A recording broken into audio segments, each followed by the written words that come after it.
Jadi trust itu bisa dibangun dari rasa safety. Mau nggak kita touring gitu kan, kemana?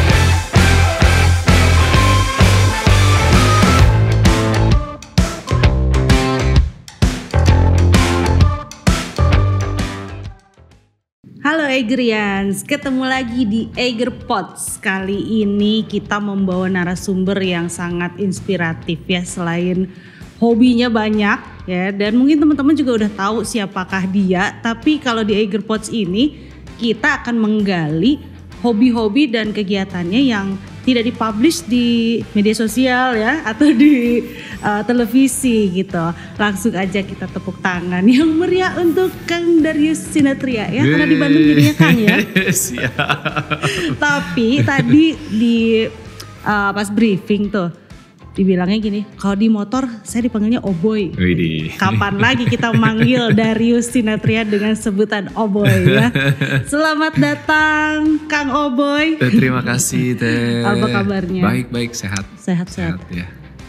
Semoga sehat-sehat terus ya. Amin. Supaya bisa berkegiatan lagi. Nah, udah 2 tahun pandemi gak beres-beres. Itu penting kita buat ngejaga kesehatan fisik dan mental juga ya. Yes, dengan motoran terutama dengan ya. motoran. Imun naik terus. Oke, nah ini tadi ya seperti yang saya sebut. Gak banyak juga yang tahu mungkin ya teman-teman sekarang bahwa Darius ini hobinya selain motor, bola juga ya. Tapi yang sekarang sering digeluti apa nih yang paling sering? Sebenarnya sih seimbang mungkin seimbang. Memang dari kecil ya namanya anak cowok kan, pasti mainnya ya main, salah satunya main bola gitu. Terus memang dari kecil umur berapa ya, umur 5-6 tahun lah udah bersentuhan sama motor. Sebelumnya mungkin kan sepeda gitu, cuma ngelihat orang naik motor pengen gitu bisa naik motor gitu kan. Akhirnya coba-coba sendiri pakai motor bebek waktu itu, Suzuki Crystal. Sekarang mahal tuh. Sekarang ya lumayan tuh dicari-cari ya kan. Saya ada bangkainya di rumah satu dari yang kecil saya pakai belajar itu ya. Cuma masih pengen diperbaikin gitulah ya. Cuma belum sempet aja gitu. Tapi balik lagi ke ini hobi ya, dari kecil sebenarnya motoran, bola, olahraga lah ya, olahraga pada umumnya gitu. Terus pas udah gede ya hobi bolanya tetap, karena sempat pengen jadi pemain bola juga, dan masih rutin main sekarang seminggu 2 kali gitu. Dan motorannya balik lagi setelah vakum dari 2009, karena dulu motoris tiap hari pakai motor. SMA kan ke sekolah pakai motor gitu ya, sampai mulai kerja syuting, kalau kasih syuting masih pakai motor juga gitu. Tapi setelah 2009 benar-benar berhenti, baru balik motoran lagi tuh 2015. Oh oke. Sekarang apa nih, lebih sering main motor di kota, di hutan? Atau emang sekarang sehari-hari juga sering kegiatan pakai motor juga? Sehari-hari udah mulai, nggak setiap hari banget ya, tapi udah mulailah lebih sering bersentuhan sama motor dalam keseharian. Dan mungkin kalau yang hobinya touring, jadi lebih jarak jauh gitu kan, sama terabasan, main enduro gitu, ikut race juga kadang-kadang sekali-sekali. Seru banget ya. Dan ini adalah salah satu pertanyaan yang sering ditanya ya sama teman-teman juga. Gimana cara meyakinkan pasangan untuk setuju dengan hobi ini, terutama motoran ya. Terutama motoran. Biasanya banyak pasangan yang punya masalah ya. Kadang-kadang kayak temen saya tuh ya, beli motor titipnya di rumah, nggak mau kasih tahu istrinya. Kayak gitu-gitu dia. Kemarin juga baru ketemu teman, baru curhat dia. Setelah bertahun-tahun motoran, nggak boleh motoran lagi sama sekali. Bahkan dia punya Vespa 3 sisa koleksi dia dititipin di rumah orang tuanya. Manasin muter komplek aja udah dicemrutin gitu kan. Apa ya rahasianya ya? Gimana tuh? Mungkin ngebangun kepercayaan kali ya. Intinya kan kalau kita pasangan tuh sama pasangan kita harus bikin pasangan kita tuh percaya sama kita kan. Biasanya kan mungkin kalau Dona ya, tiap pasangan beda-beda lah. Cuma kalau Dona biasanya tuh worry. Iya. Cewek kan suka worry, khawatir gitu kan. Wah nanti kenapa-kenapa di jalan gitu. Atau punya trauma. Kayak Dona juga ada trauma karena kakaknya dulu juga sempat kecelakaan. Jadi dia hampir gak pernah naik motor. Gitu. Pertama kali dibonceng waktu itu ya selain muter komplek ya. Dibonceng lagi harus ngejar live. Pakai motor sport. Jadi bener-bener dia tutup mata sepanjang jalan 40 menitan buat ngejar waktu biar dia gak telat. Gitu karena Jakarta lagi macet-macetnya waktu itu banjir gitu. Jadi experience-nya juga gak bagus gitu pertama. Yang kedua dibonceng mau ngajak nyari bubur sarapan. Bannya bocor. Ikut dorong gak tuh? Suka pengen tahu kan ya, artis tuh ikut dorongin motor gak? Itu dalam hati tuh langsung, untung udah gue kawinin, ini kalau pacaran putus kayak. Langsung red flag. Itu terus habis itu hampir gak ada pengalaman naik motor. Cuma begitu gue balik motoran lagi 2015 itu kan berarti udah 9 tahun nikah ya. Jadi udah tahu sama tahu, udah semakin percaya. Terus by experience juga mungkin kayak kalau kita kan gue suka road trip juga naik mobil. Jadi udah mulai diajak tuh Dona road trip Jakarta Malang, Jakarta Bali gitu kan, Jakarta Jogja, kalau Bandung mah deket ya, hitungannya lewat tol gitu kan. Tapi yang agak-agak jauh tuh dia ngerasa safety sebenarnya. Jadi trust itu bisa dibangun dari rasa safety. Oh dia percaya kalau kita aman gitu kan. Terus pertama bilang mau touring jarak jauh, mau kemana? Bali 10 hari gitu kan. Serius? Iya. Ya udah. Boleh akhirnya. Ya enggak yang literally bilang boleh gitu. Cuma ya udah gitu jalan aja. Ya kita ngabarin gitu. Karena berasa tuh worry-nya dia tuh berasa. Iya. Baru jalan 2 jam ya paling baru nyampe mana gitu kan. Udah sampai mana gitu kan. Kalau berjam-jam gak dibalas kan jadi numpuk kan. Nah itu biasanya jadi masalah kan. Ya sebisa mungkin dibalasnya cepet. Tiap berhenti balas langsung buka WhatsApp bahkan ngabarin duluan. Terus kan teknologi udah mulai ada video call kan. Kabarin udah sampai sini nih, ini bagus nih gitu kan. Gitu. Jadi akhirnya pelan-pelan dari situ terbangun rasa percayanya. Dan ya kalau bilang misalnya main motor pulang malam atau pulang sore ya sebisa mungkin tepat waktu. Kalau enggak ngabarin gitu. Dan itu udah kebiasaan dari dulu sih. Jadi selalu apa-apa kita jaga komunikasi supaya ngerasa nyaman juga di rumah yang nungguin gitu. Gue pernah nulis tuh di medsos masalah pamit, masalah ngasih kabar itu kan juga kadang berhubungan ya. Sebenarnya kalau kita mau mikir negatifnya doang mungkin dipikir apa sih gitu ganggu banget. Aman. Kalau kenapa-napa juga dikabarin gitu. Justru jangan sampai orang yang di rumah yang nungguin ini khawatirnya berlebihan, overthinking atau apa malah jadi negatif gitu kan. Jadi kita kabarin duluan. Gak ada ruginya kan kita semenit ngabarin gitu atau nelpon sebentar. Udah sampai nih gitu. Mau jalan pulang nih gitu kan. Itu juga ngebangun komunikasi yang baik juga sama pasangan. Panutan sekali ya mungkin teman-teman nih cowok-cowok. Jadi bonusnya sekarang kalau mau pergi udah bukan aman, ya? Minta izin, pamit ya. Besok mau motoran gitu. Jadi nggak perlu proposal dulu nih jauh-jauh hari nih ya. Nggak perlu bohong-bohong juga. Nggak perlu bohong-bohong juga. Jadi emang dasarnya komunikasi ya. Nah tadi denger trauma gitu ya Kak Dona, kemudian kayak experience-nya tuh banyak yang gak bagus gitu dengan motor. Kemarin 2019 ya, diajak boncengan, bukan ke Bogor ya, tapi ke Himalaya. Itu gimana ceritanya? Karena tadi denger trauma, terus motor mogok lah, apalah, takut dibonceng. Bisa ngajak ke Himalaya tuh gimana? Iya, jadi ya mungkin pertanyaan pertamanya kenapa gak pernah ngajak dari awal? Iya kan, kenapa 2019 baru diajaknya? Jadi gue mikir gue kalau naik motor, apalagi Jakarta kan panas ya. kadang nggak nyaman juga. Iya, betul. Panas, mesin dari bawah, aspal, kanan kiri, kendaraan lain. Macet. Dan setelah 2009 itu kan makin macet, makin padat, motor juga makin banyak. Dan banyak yang newbie pada waktu itu ya. Karena kredit motor murah kan, jadi orang wah bisa beli motor tanpa pengalaman yang cukup sebenarnya. Jadi bahaya, semakin resiko di jalanan, di jalan raya. Nah, gue takut Dona punya experience itu gitu, dan akhirnya dia nggak nyaman dan akhirnya resistance.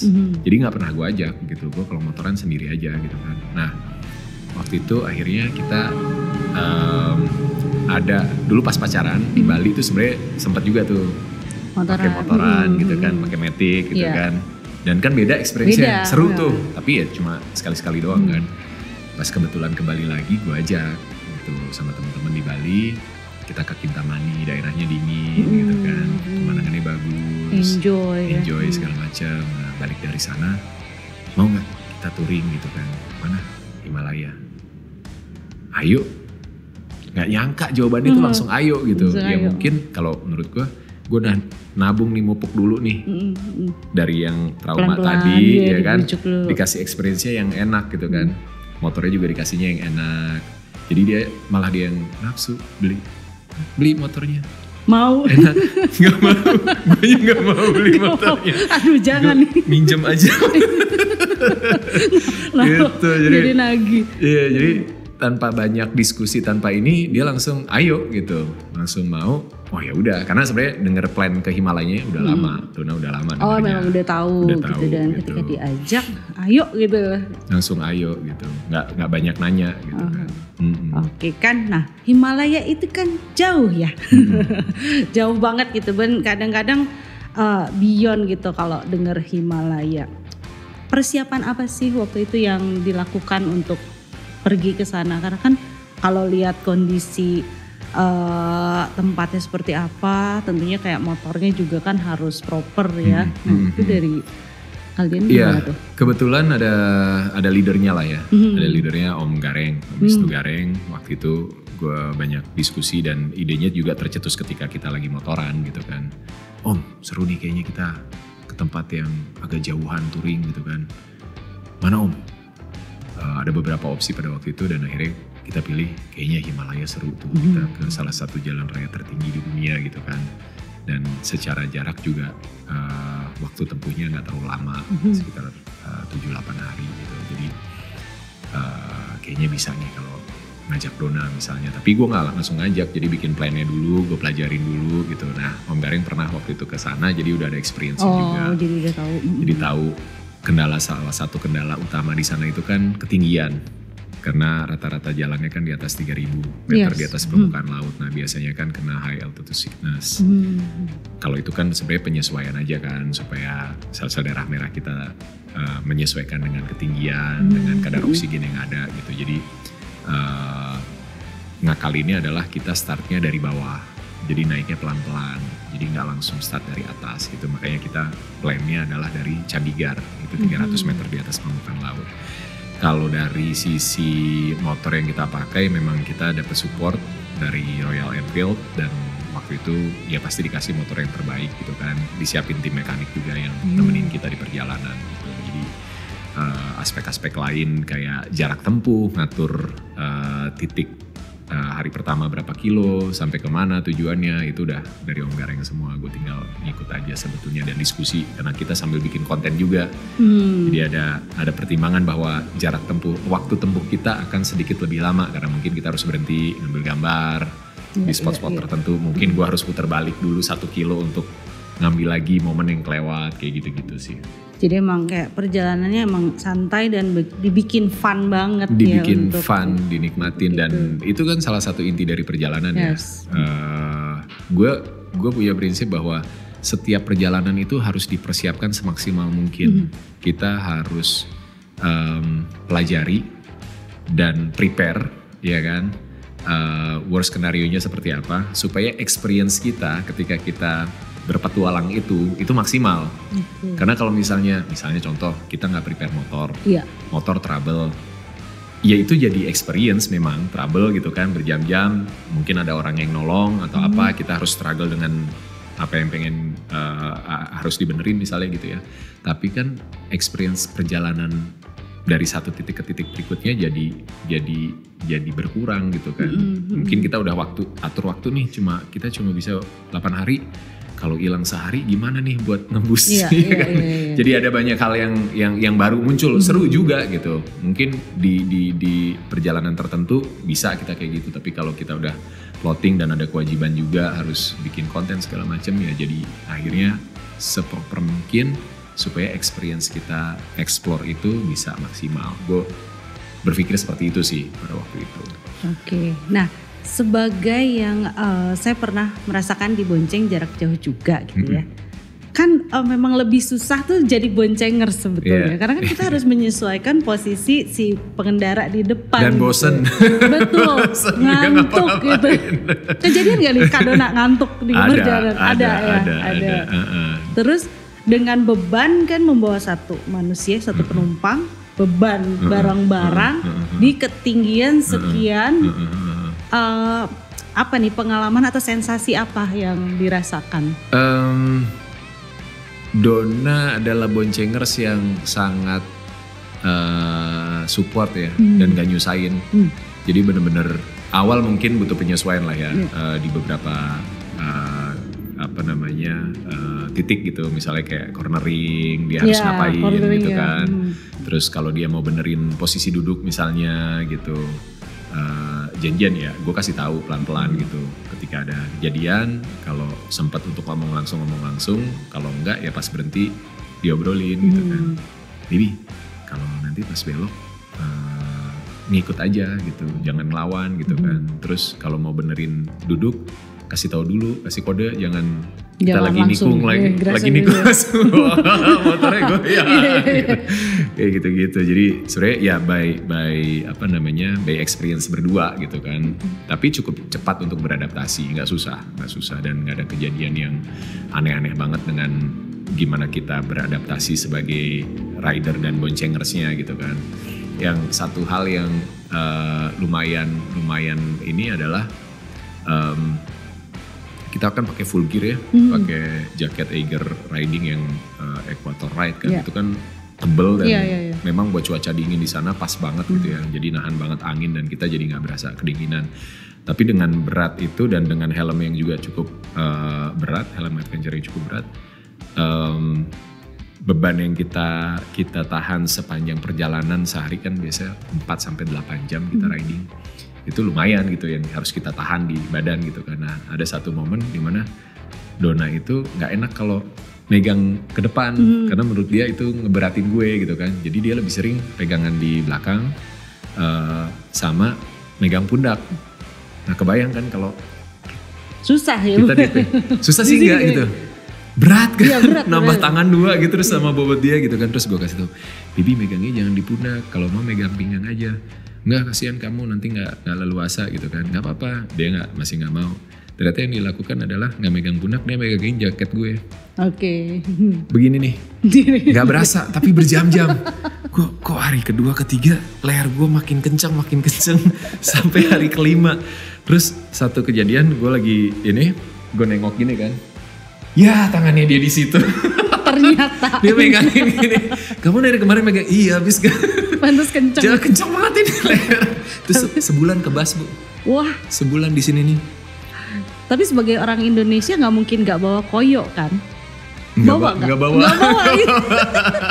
Itu yang nggak prepare, nggak bawa koyo. Itu harus ya berarti ya. Nggak bawa koyo sama sekali. Jadi ya udah terima nasib gitu. Dan asli sebulan kebas itu sebulan rasanya dipegang itu baal. Sampai Indonesia langsung cari tukang pijat. Pijit pasti nggak hilang. Seru. Itu kayak tiap mandi kompres air panas terus gitu. Tapi ya pelan-pelan hilang gitu, Kebayang sih ya. Kalau rutenya tuh apa sih? Mungkin Eigerians juga ada yang belum tahu ya, dan baru tahu mungkin sekarang bahwa dari sini dan Kak Dona ini pernah melakukan perjalanan sejauh itu gitu. Rutenya tuh pertama kemana aja sih? Kita terbang ke Delhi. Dari Delhi kita naik mobil 6 jam. ke kota namanya Chandigarh. Ya. Jadi itu kayak kota baru, kayak apa ya, mungkin kayak BSD gitu yang lebih well developed gitu kan. Terus dari situ kita mulai perjalanan naik ke atas. Itu kita ke kok namanya lupa. Tapi sepanjang jalan Narkan. Full memang kota-kota gitu atau? Iya, ngelewatin banyak kota-kota. Ngelewatin banyak kota-kota. Jalannya tapi rata-rata hanya 2 lajur gitu. Ada 2, bukan jalan besar gitu. Udah bukan. Mereka nyebutnya kan Manali Leh Highway. Tapi jalan yang benar-benar ada 2 itu justru di Sarchu ke Leh. Itu ada tabletop di ketinggian 4.000-an itu. Memang lebar gitu dan halus banget aspalnya baru. Jadi kita dari Chandigarh kita ke Narkan. Narkan itu kayak puncak lah. Itu udah sekitar 1.500 sampai 2.000. Terus dari Narkan kita ke Manali. Dari Manali itu kota wisata lah ya. Itu di ketinggian 3.000-an. Dari Manali kita ke Kelong. Kelong kita ke Sarchu langsung Leh. Gitu. Nah, Leh baru kita istirahat sehari, baru kita naik ke Kardung La Paz. Gitu. Nah, ketika sampai nih tujuannya finish di situ, motornya dipakai balik atau ada ada drop point di situ? Kita drop point. Ada di sana ya? Di Leh itu biasanya di drop. Terus kalau di India kan ada rentalnya ya. Nah, kita balikin ke tempatnya, terus kita langsung terbang ke Delhi lagi, dari Delhi kita balik ke Jakarta. Gitu. Kebayang ya kalau balik lagi lebih motor lagi. Seru sih. Nah, sebenarnya tapi waktu sebenarnya ada beberapa pilihan kalau mau ke Leh ya. Jadi bisa kayak gue dari Chandigarh dari bawah naik pelan-pelan sampai nanti Leh terus ke Kardung La Paz. Tapi ada juga yang langsung terbang ke Leh. Tapi itu landing di ketinggian 3.000-an. Nah, itu yang biasanya adaptasinya butuh 1 harian untuk kita beradaptasi baru kita aktivitas. Kalau kita langsung beraktivitas, resiko kena high altitude sickness-nya tinggi.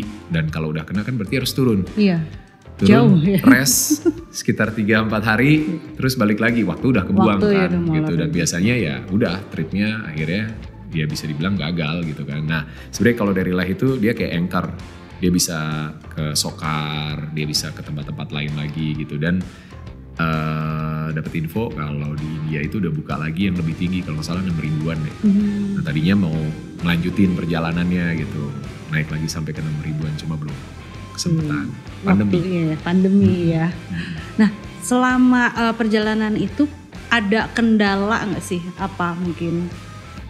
Hampir nggak ada sih, karena karena dari awal kita prepare seproper mungkin lah supaya waktu yang kita punya benar-benar bisa buat experience kita explore gitu kan, nikmatin perjalanannya gitu. Nah, walaupun memang sempat 1 hari dari Narkan ke Manali itu kita nyasar 60 kilo gitu. Jadi kita turun dari Narkan itu kan ketinggian ya, turun ke lembah, ke Sungai Hindus itu. Sampai bawah, karena jalannya tiba-tiba dari belok-belok terus tiba-tiba besar dan lurus, kita lurus. Dan kebetulan GPS-nya mati, jadi nyolok charger dulu nih gitu kan. Kita regroup, nyolok charger, belum nyala, udah jalan lagi. Kita pikir terus kan, jalan terus, sebelah kiri sungai, sebelah kanan tebing, udah nikmat lah gitu kan. Cuaca sejuk gitu ya. Jalan aja, tiba-tiba gue lihat, wah ada jembatan gantung nih nyebrang, dan karena sungainya besar, 30 meteran lah. Om, kita nyebrang om, ayo gitu, nyebrang kita. Nyebrang, bikin konten segala macam, gue explore, sempet naik ke atas, ada jalan kecil gitu ya, jalan tanah gitu. Gue explore sedikit, balik lagi, hampir 2 jam di sana. Keluar jalan raya, belum nyadar kalau nyasar. Kita belok kiri, lanjutin perjalanan. Iya, udah pede gitu ya. Tiba-tiba di depan Om Gareng mulai ngerem-ngerem nih. Mulai ngerem-ngerem, tengok-tengok gitu kan, ngelihat GPS. Gue colek Dona, kita nyasar nih, kita nyasar.